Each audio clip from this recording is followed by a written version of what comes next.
அன்பு தமிழ் நெஞ்சங்களுக்கு ஆஸ்ட்ரோ தமிழ் ராஜாவின் அன்பான வணக்கங்கள்.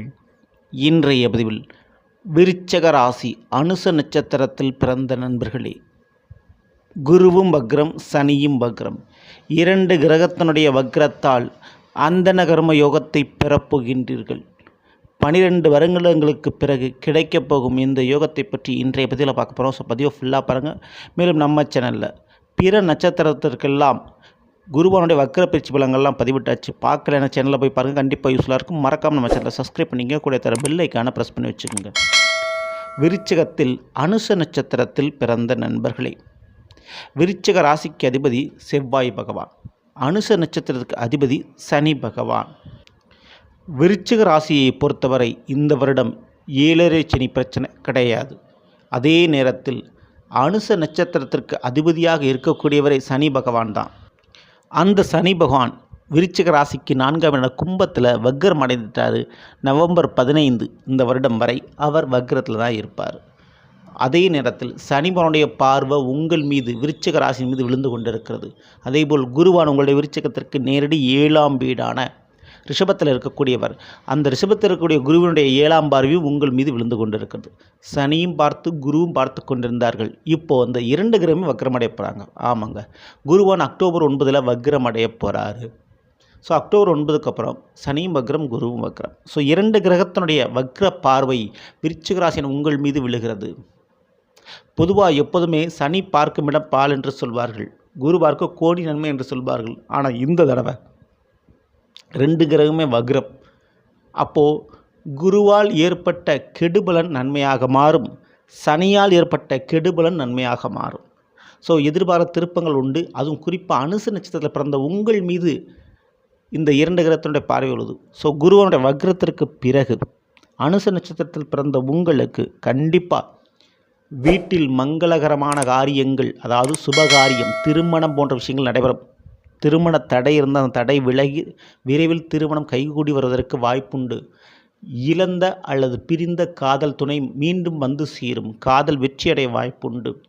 மிகப்பெரிய படிப்பை கோலா லட்சியமாக நினைத்து படித்து கொண்டிருக்கக்கூடிய மாணவ மாணவர்களுக்கு அந்த படிப்பில் ஜெயித்து காட்டி அந்த படிக்கின்ற பொழுதே வேலை வாய்ப்பையும் நீங்கள் பெற்று விடுவீர்கள். மேலும் புதிய வாய்ப்புகள் அதிர்ஷ்டமாக உங்களுக்கு திறந்து விடப்படுகிறது. ஆமாங்க, புதிய வாய்ப்புகள் கிடைக்கப் போது ஒரு அரசியல், ஒரு சினிமா மற்றும் மக்களுடைய செல்வாக்கை பெறுகின்ற நன்மதிப்பில் ஒரு முக்கியமான பொறுப்பில் நீங்கள் போய் அமரப் போகிறீங்க. பிள்ளைகள் இல்லாத அனுச நட்சத்திரத்தில் பிறந்தவர்களுக்கு இந்த பிள்ளைகள் வழியில் நன்மையும், சில பேர்த்துக்கு பிள்ளை பாக்கியமும் கிடைக்கப் போகுது. 2ஆம் வீடான தனுசுக்கு இந்த குருவான் அதிபதியாக இருக்கின்ற காரணத்தால் குடும்பத்தில் ஒற்றுமையும் சந்தோஷமும் நிலவும். பிரிந்த உறவுகள் மீண்டும் வந்து சேர்றதுக்கு வாய்ப்புகள் உண்டு. ஸோ விருச்சிக ராசிக்கு அதிபதி செவ்வாயின்னு நான் சொல்லியிருந்தேன். அந்த செவ்வாயும் அனுச நட்சத்திரத்துக்கு அதிபதியான சனி பகவானும். ஸோ 2ம் வெவ்வேறு துருவ கிரகங்கள். ஆனால் இப்போ குரு பார்வை, சனி பார்வை, அது வக்ரத்தினுடைய பார்வை ஏற்படுகின்ற காரணத்தினால் கண்டிப்பாக உங்களுடைய குணாதிசயங்கள் மாறுபடும். உங்களுடைய வேகத்திற்கு, முயற்சிக்கு கண்டிப்பாக இப்போ வெற்றி கிடைக்கும். கிடைக்காத வெற்றி வாய்ப்பு, அரசு வேலை வாய்ப்பு இல்லை, முயற்சியில் அந்த வெற்றி கிடைக்கும். போட்டிகளில் ஜெயிச்சு காட்டுவீங்க. விளையாட்டுத்துறை, சாகசங்கள், போட்டிகள், எப்பேற்பட்ட போட்டிகளாக இருந்தும் ஜெயித்து அதனால் ஒரு அங்கீகாரத்தை நீங்கள் பெறப்போகிறீங்க. அது நடக்கப் போகுது. வம்பு வழக்கு பிரச்சனைகளில் ஒரு முடிவுகள் வந்து சேரும் விருச்சிக ராசியில் பிறந்த உங்களுக்கு. மேலும் இந்த அனுச நட்சத்திரத்தில் பிறந்த உங்களுக்கு மிக மிக முக்கியமாக சொல்லப்படுவது, உங்கள் மீது யாரேனும் தேவையில்லாத பழி, பாவம், களவு பட்டம் ஏதாவது சுட்டி இருந்தால் அதிலிருந்து நீங்கள் மீண்டு வருவீர்கள். கண்டிப்பாக வேலை விஷயத்தில் தெளிவான ஒரு விஷயம் நடக்க போதுங்க. வேலையில் ஒரு மாற்றத்தை உறுதியான முறையில் நீங்கள் எதிர்பார்க்கலாம். அனுச நட்சத்திரத்துக்கு அதிகமாக சனி பகவான் 4ஆம் வீட்டில் இருக்கிறார். கும்பத்தில் சனி பகவான் வக்ரமாக இருக்கிறார். அப்போது வண்டி வாகன மாற்றம், வீடு மாற்றம், படிப்பு விஷயத்தில் ஒரு மாற்றத்தை தாராளமாக எதிர்பார்க்கலாம்.